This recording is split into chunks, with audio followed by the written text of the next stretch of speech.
नमस्कार दोस्तों। पर्यावरण की इस सीरीज में हम लोग देख रहे हैं वन पारितंत्र।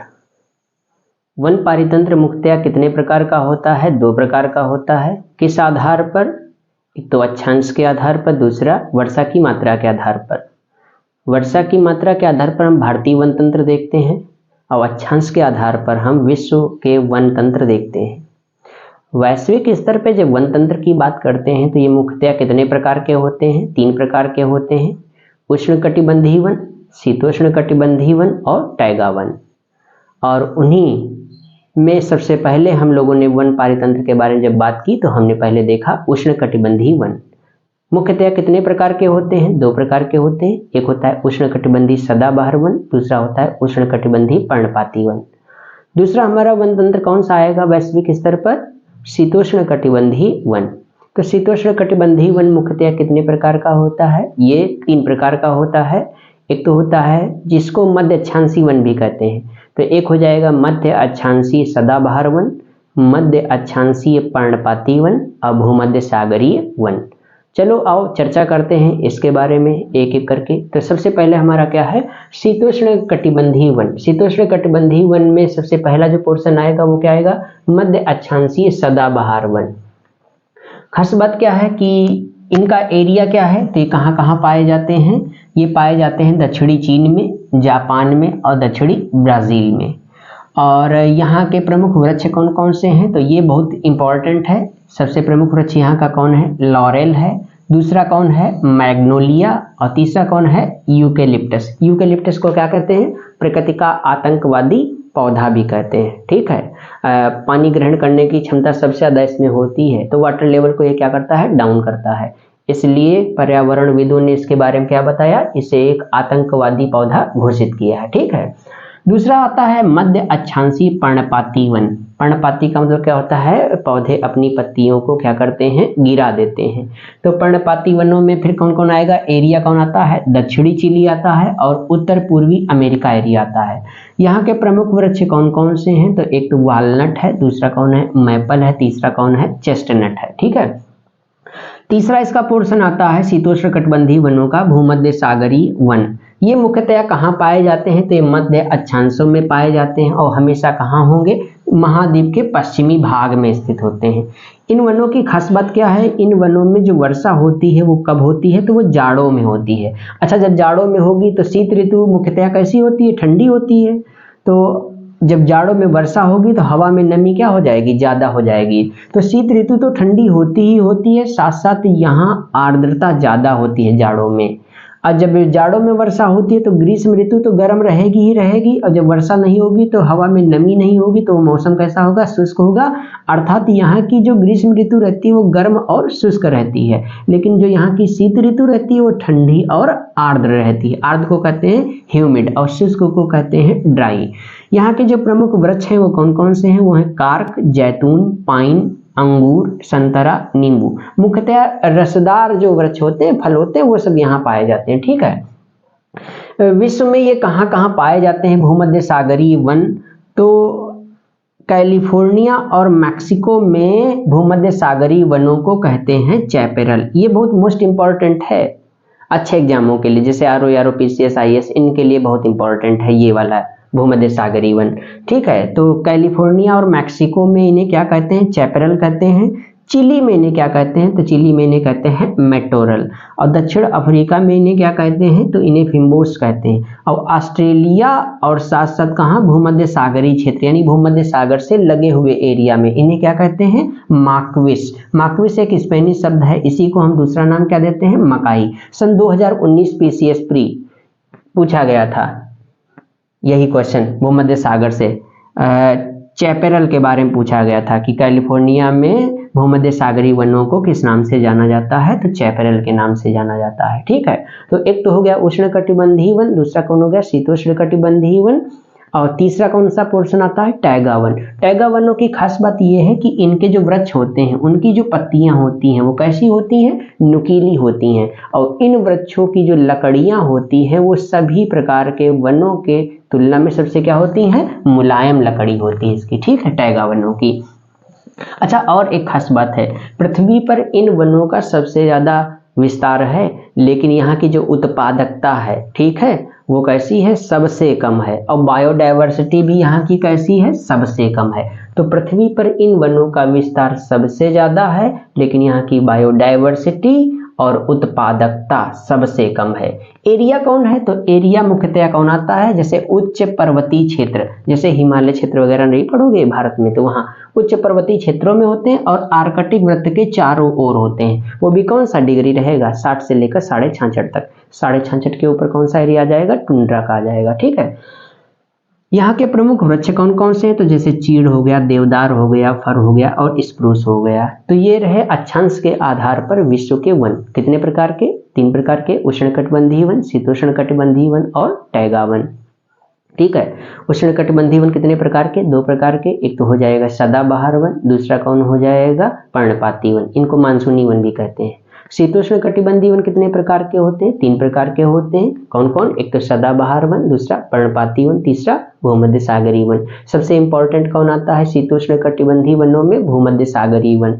मुख्यतया क्या, इनको कैलिफोर्निया मैक्सिको में चैपरल कहते हैं, चिली में मेटोरल, दक्षिण अफ्रीका में फिम्बोस और ऑस्ट्रेलिया भूमध्य सागरीय क्षेत्रों में मार्क्विस या मकाई कहते हैं। और तीसरा कौन रहेगा, टैगा वन। अब वर्षा की मात्रा के आधार पर हम लोग क्या पढ़ेंगे, भारतीय वन तंत्र, ठीक है। तो यहाँ हम वर्षा की मात्रा भी बताएंगे।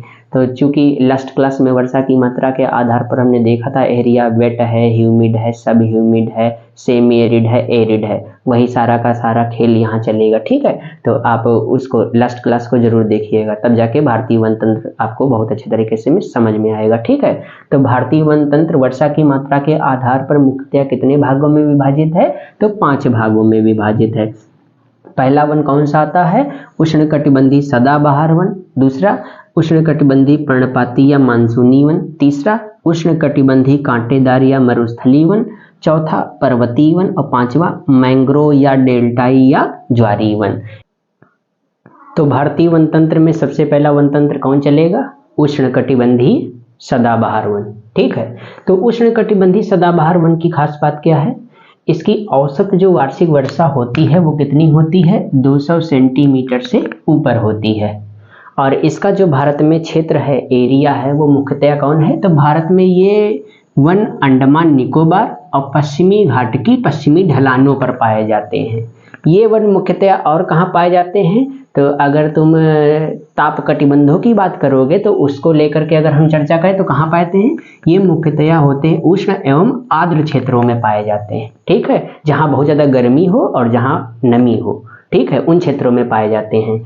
और खास बात क्या है इनकी, तो इनके जो प्रमुख वृक्ष हैं वो कौन है, तो वो रोजवुड है, महोगनी है और एबोनी है, ठीक है। दूसरा आता है कौन सा, उष्णकटिबंधीय पर्णपाती वन। पर्णपाती वनों को ही हम लोग दूसरे नाम से जानते हैं, कौन सा, मानसूनी वन, ठीक है। तो इनकी खास बात क्या है, तो ये वन गर्मियों के मौसम में लगभग 1.5 से 2 महीना अपनी पत्तियों को क्या करते हैं, गिरा देते हैं, इसीलिए इनको पतझड़ वन भी कहा जाता है। क्या कहा जाता है, पतझड़ वन, या इन्हीं को दूसरा नाम क्या देते हैं, मानसूनी वन। तो उष्णकटिबंधीय पतझड़ वन या उष्णकटिबंधीय मानसूनी वन या उष्णकटिबंधीय पर्णपाती वन। खास बात क्या है, गर्मियों के मौसम में ये 1.5 से 2 महीना अपनी पत्तियों को क्या करते हैं, गिरा देते हैं। और इनकी जो औसत वार्षिक वर्षा होती है पर्णपाती वनों की, वो कितनी होती है, 100 से 200 सेंटीमीटर के मध्य होती है, ठीक है। और इन पर्णपाती वनों को भी हम लोग 2 भागों में विभाजित करते हैं। एक होते हैं आर्द्र पर्णपाती वन, आर्द्र का मतलब जहाँ नमी की मात्रा ज़्यादा हो, ह्यूमिडिटी ज़्यादा हो, और दूसरे कौन होते हैं, शुष्क पर्णपाती वन, यानी ड्राई हो, इसका मतलब नमी की मात्रा क्या होगी, बहुत कम होगी, ठीक है। तो आर्द्र का मतलब नमी की मात्रा ज़्यादा होगी और इनकी औसत वार्षिक वर्षा वैसे है कितनी, 70 से 200। तो आर्द्र की कितनी होती है, 100 से 200 सेंटीमीटर के बीच। ये 70 से 200 किसकी है, पर्णपाती वनों की है। लेकिन पर्णपाती वन कितने प्रकार के हैं, 2 हैं, एक आर्द्र और दूसरा शुष्क। तो आर्द्र में नमी की मात्रा ज़्यादा होगी तो कितना होता है, 100 से 200 सेंटीमीटर के बीच वर्षा होती है। और ऐसे ही शुष्क में कम रहेगी तो शुरुआत कहाँ से होती है, 100 से। तो 100 से कितना होगा, 70 से 100 तक होगी। शुरुआत किससे होती है, 70 से होती है ना। तो इनकी वार्षिक वर्षा कितनी होगी, तो कितनी होगी 70 से 100 के बीच होगी। इनका जो एरिया है, किसका एरिया, आर्द्र पर्णपाती वनों का एरिया जो है वो कौन है, उत्तर पूर्वी राज्य यानी पूर्वोत्तर भारत, समझ रहे हो, उत्तर पूर्वी राज्य। और अगला क्या है, हिमालय का गिरिपद, गिरिपद का मतलब निचला भाग, इसका मतलब क्षेत्र कौन सा आएगा, तो क्षेत्र आएगा शिवालिक आएगा, ठीक है, शिवालिक क्षेत्र आएगा। अच्छा, और कौन है, पश्चिमी घाट का पूर्वी भाग, जिसको तुम लोग रेन शैडो जोन कहते हो, समझ रहे हो, वो वाला एरिया। और कौन आएगा, उड़ीसा वाला क्षेत्र, महेंद्रगिरी के आसपास, गरजात पहाड़ियों के आसपास वाला एरिया, ठीक है, तो वो वाला क्षेत्र आएगा। इसके प्रमुख वृक्ष कौन से हैं, तो सागवान है, साल है, शीशम है, आंवला पाया जाता है यहाँ, ठीक है, कुसुम है, चंदन है और महुआ यहाँ के प्रमुख वृक्ष हैं। तो फिर से देखिए एरिया कौन कौन सा होगा, तो एक तो पूर्वोत्तर भारत होगा, दूसरा हिमालय का निचला भाग, पर्वत पादी जिसको कहते हैं गिरिपद क्षेत्र यानी शिवालिक भाग आएगा, और पश्चिमी घाट का पूर्वी ढाल आएगा। पश्चिमी ढाल किस में चला जाता है, तो पश्चिमी ढाल किस में चला जाता है, सदाबहार वनों में चला जाता है, ठीक है। ये किस में जाएगा, पूर्वी ढाल किस में जाएगा, आर्द्र पर्णपाती वनों में जाएगा। और कौन जाएगा, उड़ीसा। वृक्ष कौन है, सागवान है, साल है, शीशम है, आंवला है, कुसुम है, चंदन है और महुआ है। ऐसे ही यहाँ देखो एरिया कौन कौन सा जाएगा, शुष्क पर्णपाती वनों में तो कर्नाटक है, महाराष्ट्र है, तेलंगाना है और आंध्र प्रदेश है, ठीक है। और वार्षिक वर्षा कितनी होगी, 70 से 100 के बीच में। यहाँ के प्रमुख वृक्ष कौन है, तो यहाँ के प्रमुख वृक्ष तेंदू है, पलास है, बेल है और खैर है, ठीक है। ये हो गए कौन से, उष्णकटिबंधीय सदाबहार वन नंबर 1 पे हुआ। दूसरा कौन हो गया, उष्णकटिबंधीय पर्णपाती वन। पर्णपाती वन कितने प्रकार के, 2 प्रकार के, आर्द्र पर्णपाती और शुष्क पर्णपाती। और तीसरा हम लोगों ने कौन सा देखा था, वो हमने देखा था कौन सा, मरुस्थलीय वन। मरुस्थलीय वनों की खास बात क्या होती है, तो हमने मरुस्थल की परिभाषा बताई थी कि ऐसा क्षेत्र जहां 50 सेंटीमीटर से वर्षा क्या होनी चाहिए, कम होनी चाहिए। तो इसकी वार्षिक वर्षा कितनी हो जाएगी, 50 सेंटीमीटर से कम हो जाएगी। और इन वनों का मुख्यतः एरिया कौन सा जाएगा, तो साउथ वेस्ट पंजाब एरिया है, हरियाणा है, राजस्थान है, गुजरात है, मध्य प्रदेश है, ये सब एरिया है जहां पाता है। और एक उत्तर प्रदेश का कौन सा एरिया, वेस्ट यूपी वाला एरिया। वेस्ट यूपी किस में चला जाएगा, बुंदेलखंड वाले एरिया में चला जाएगा। और यहाँ के प्रमुख वृक्ष कौन है, तो जैसे बबूल है, बेर है, पलास है, खजूर है, नीम है, खेजड़ी, झाड़ियाँ। प्रमुख झाड़ियाँ भी कहाँ पाई जाती हैं, मरुस्थलीय क्षेत्रों में पाई जाती हैं, ठीक है। इतना क्लियर हुआ। तो अगले दिन हम चर्चा करेंगे किसकी, पर्वतीय वनों की और कौन, डेल्टाई वनों की। 2 वन भारतीय वन में बचे हैं, तो विश्व के वन और भारत के वन 2 हैं वन, ठीक है। तो विश्व स्तर पे हम लोग पढ़ते हैं अक्षांश के आधार पर, और भारतीय वन तंत्र को हम लोग पढ़ते हैं वर्षा की मात्रा के आधार पर, ठीक है। तो अक्षांश के आधार पर हम लोगों ने वन कितने प्रकार के पढ़े थे, 3 प्रकार के, उष्णकटिबंधीय वन, शीतोष्णकटिबंधीय वन और टैगा वन। उष्णकटिबंधीय कितने प्रकार के थे, 2 प्रकार के थे, सदाबहार वन और पर्णपाती वन। शीतोष्ण कितने प्रकार के थे, 3 प्रकार के थे, कौन कौन, एक तो सदाबहार और फिर पर्णपाती और भूमध्य सागरीय वन, और फिर कौन, टैगा वन। अब भारतीय वन तंत्र को कितने भागों में विभाजित किया गया है, तो 5 भागों में वर्षा की मात्रा के आधार पर विभाजित किया गया है, जिसमें से पहला कौन है, उष्णकटिबंधीय सदाबहार वन। अगला कौन है, उष्णकटिबंधीय पर्णपाती वन। तीसरा कौन है, उष्णकटिबंधीय मरुस्थलीय वन। चौथा हम लोग अगले दिन पढ़ेंगे कौन सा, पर्वतीय वन। और फिर 5वां कौन होगा, डेल्टाई वन। और इसी को समाप्त करने के पश्चात हम लोग नेक्स्ट टॉपिक पे आ जाएंगे, घास के मैदान। घास के मैदान को समझने के लिए भी वर्षा की मात्रा की आवश्यकता होती है, नॉर्मल तौर पे घास के मैदान नहीं पढ़े जाते, ठीक है। घास के मैदानों में हम तुम्हें वर्षा की मात्रा के आधार पर सवाना क्षेत्र समझाएंगे, स्टेपी क्षेत्र समझाएंगे, और फिर आएंगे शीतोष्ण घास के मैदान, ठीक है। तो वो भी सब किसके आधार पर घास के मैदान पढ़े जाते हैं, वर्षा की मात्रा के आधार पर ही चलेगा, ठीक है। तो मिलते हैं नेक्स्ट वीडियो में, तब तक के लिए धन्यवाद। क्लास कैसी लगी कमेंट करके जरूर बताइएगा।